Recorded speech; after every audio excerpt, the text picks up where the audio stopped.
morning everyone. Previous we discussed that microbes provide food supplement to the human beings. But conventional plant breeding, that is called traditional breeding. Traditional breeding. What is the meaning of traditional breeding? That is, traditional breeding is also called as a conventional breeding. Traditional breeding, it's not to provide sufficient food to the demand of the population. That's why new technology is helpful for to fast and improvement the crop.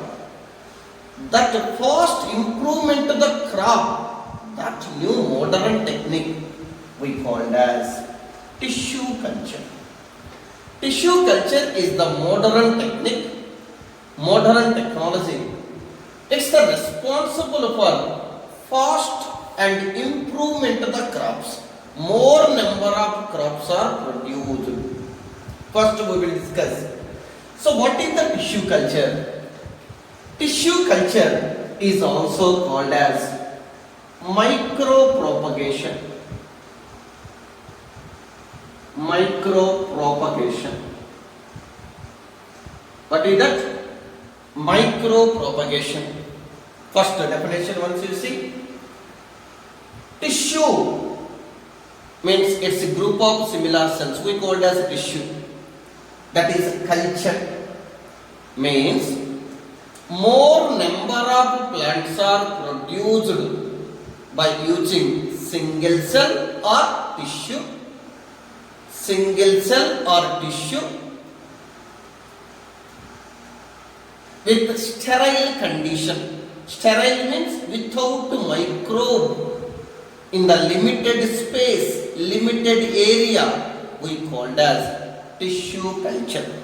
Once you see, more number of plants are produced by using nutrient media in sterile condition in a limited space called as tissue culture.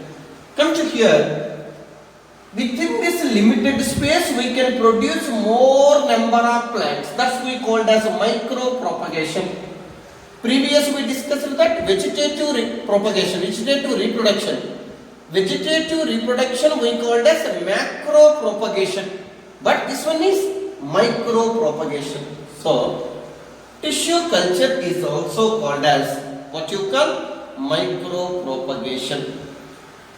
Now we will discuss who first started this tissue culture.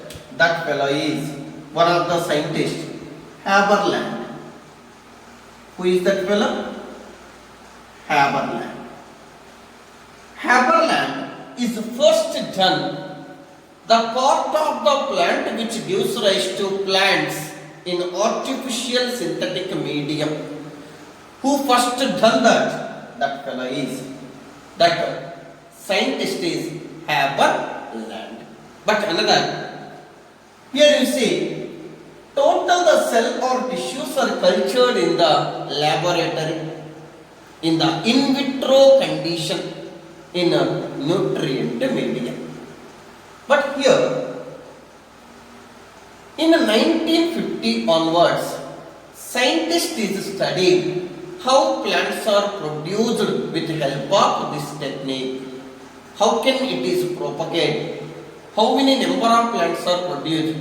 How we can modify the plant genetic genes or sequence of DNA in the tissue culture. We can discuss one by one. For example, see, this is called one plant, one of the plant. This is one desired plant we are taking. Okay. Now first we will make synthetic media or nutrient media. For example, this is called test tube. Synthetic medium or nutrient medium artificially we can prepare.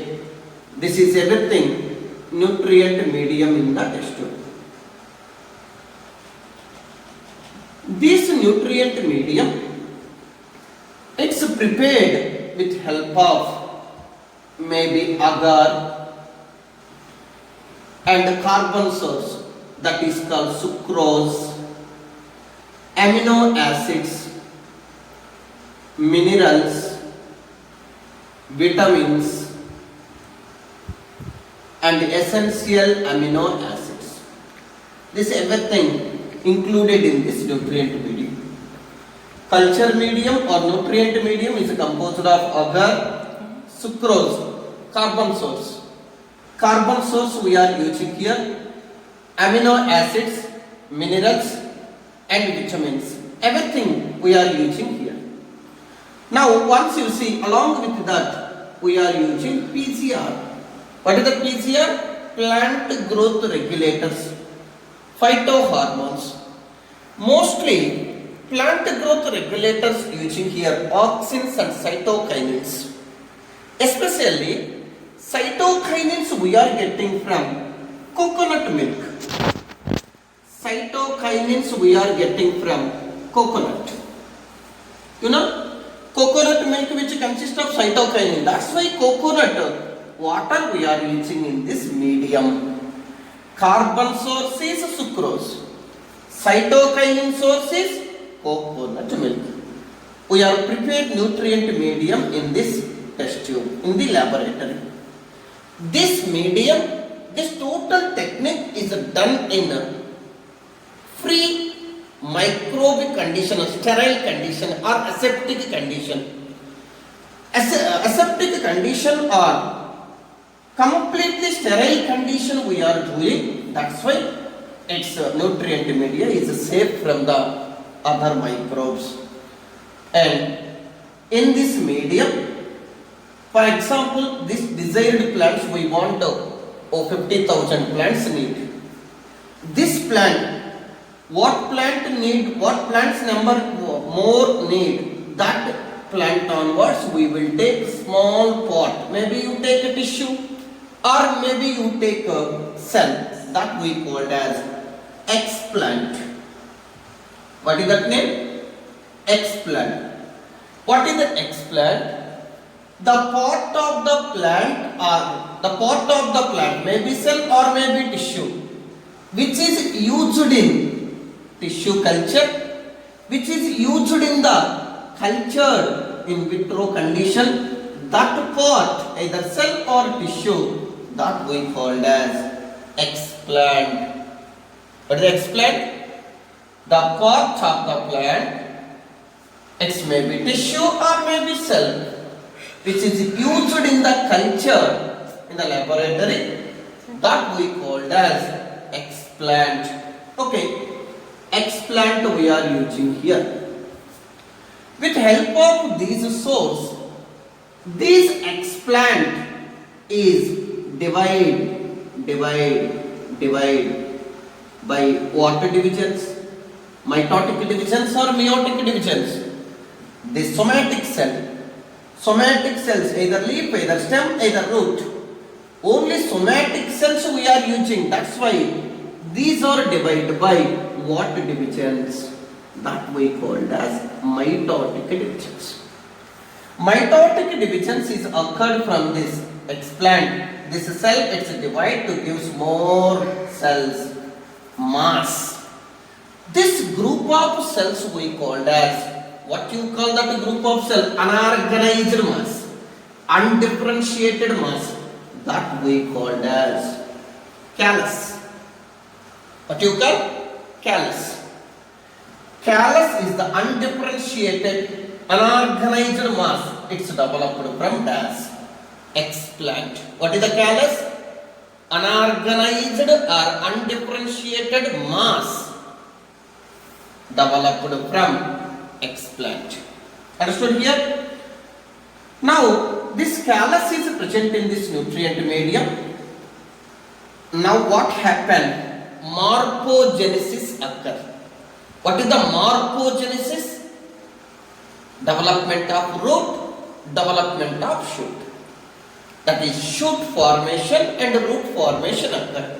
Previous first year we discussed that auxin's concentration is more than the cytokinin in the nutrient medium is the responsible for that root formation. Cytokinin concentration is more than the auxin is the responsible for that shoot formation. Understood that? Cytokinin concentration is more than the auxin, it's responsible for the shoot formation. Auxin concentration is more than the cytokinin is responsible for the root formation. Anyway, root and shoot formation occur. That we call as morphogenesis, organogenesis is occurred. Okay?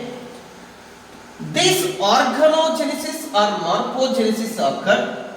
Now, this every cell, one cell in this callus differentiated into embryos. Like what you call that? Embryos which are developed from somatic cell. That we called as somatic embryoids. Somatic embryoids. Somatic embryoids are produced from only tissue culture. Understood that? Another one. Each somatic embryoids. Example, one somatic embryoid, one somatic embryoid, one somatic like that, many somatic embryoids. Each somatic embryoids is develops into one new plant. Understood that? Number of plants, thousands of plants are produced within short period of time, within short place, only in the laboratory. This we called as micropropagation. But what is the difference between the main embryo and this embryo? This embryo does not consist of seed coat. It's developed from somatic cell. That's why we called as somatic embryoids. And more number of plants are produced, plantlets are produced with help of this technique. But here, these plants are similar to, statement C, the plants which are produced through tissue culture, these are genetically, morphologically similar to original plant. These plants we called as somaclones. What you call? Somaclones. What is the somaclones? The plants which are produced in this tissue culture, these are genetically, morphologically similar to original plant. These plants we called as somatics. Clones means similar. But we are not taking total plant. We are taking only cell. We are taking only tissue. One cell is gives rise to whole plant. That is called as totipotency. Totipotency. What is the totipotency? Single cell or tissue capable or able to give rise to whole plant. Whole means root, stem, leaf, everything. Whole plant, that we called as a capability, that ability we called as totipotency. Last one, see. What is totipotency? The ability or capability of single cell which gives rise to whole. Whole means complete plant. We called as totipotency. Once again, terminology see. One is explant, one is callus, one is totipotency, one is the somaclones. Next one, what we discussed is the cell is collected, the cell or tissue is extracted from the any one of the desired plant. That cell is cultured in the laboratory. Directly callus onwards, without modification, it gives rise to new plant. Every new plant is genetically, morphologically similar, means we call it as somaclones. What you call? Somaclones. But previous we discussed that induced mutation breeding. Mutations are created in this tissue culture. If you gamma rays is radiated here, with the help of chemicals we are created any mutations, means genetical sequence is changed. That cell is divided by mitotic to produce callus. From this callus onwards, it's produce more number of plants. Now, its genetical sequence just altered due to mutation. These plants, it's differ from these original plants, parent plants. If we compared with this plant, original plant, these plants are just different. This we called as somaclonal variants. Understood? Through tissue culture, these plants are similar to original plant, we called as somaclones. In the tissue culture, we will do induced mutation. Due to mutation, the plant's altered, DNA structure is altered, is different from original plants. These plants we called as somaclonal variants. But this tissue culture, especially carrot root culture is first done by one scientist. That fellow is Stewart with friends, some group of scientists. Carrot root culture is done by Stewart. Tomato root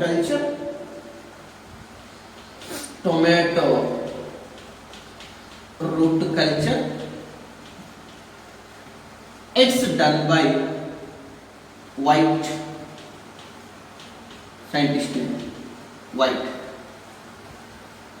White is first done tomato root culture.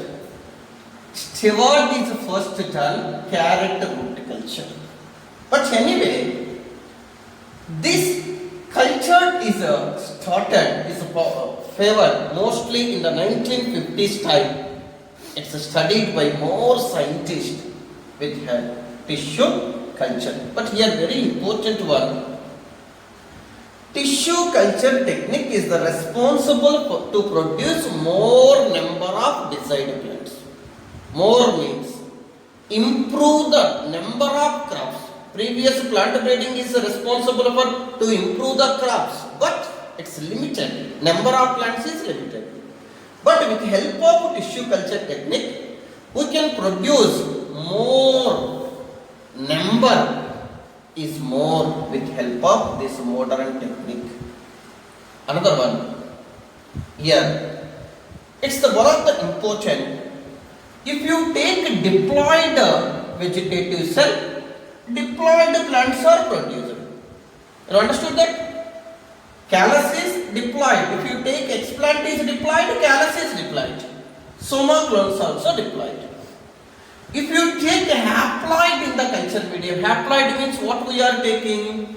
That is called pollen grains. Pollen grains. Pollen grain is haploid or diploid? Haploid.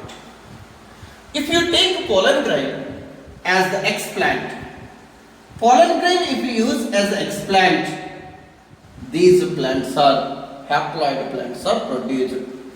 If you use pollen grains or the explant, haploid plants are produced. If you use diploid cell as the explant, diploid cells are produced. And see here, who first done haploid culture, who first done pollen grains used in the explant, that fellow is Shipra Guha and Panchanan Maheswari. Shipra Guha and Panchanan Maheswari, these both scientists, is first done pollen grains used as the explant. They develop haploid plants. Diploid cells if you use means diploid plants will come. Haploid cells if you use means haploid plants will come. But sir, what is the necessity of haploid plant? Some of the plants economically haploids are more beneficial. That's why they developed haploid plants. Understood? If you take anther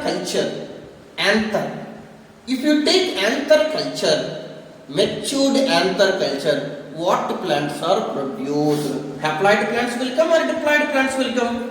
Two plants will come. Haploid plants produced and also diploid plants produced. How it's possible? Means, if you take anther culture, epidermis, endothecium, middle layers, tapetum, these are diploids. Understood? But sporogenous tissue, matured anther, we are discussing, pollen grains are produced in the pollen sac, microsporangium.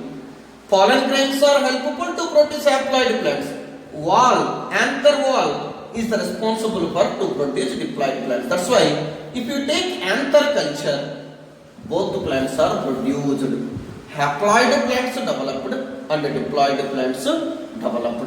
Anyway, tissue culture is the responsible for to produce more number of plants within short period of time. That's why this technique we called as micropropagation.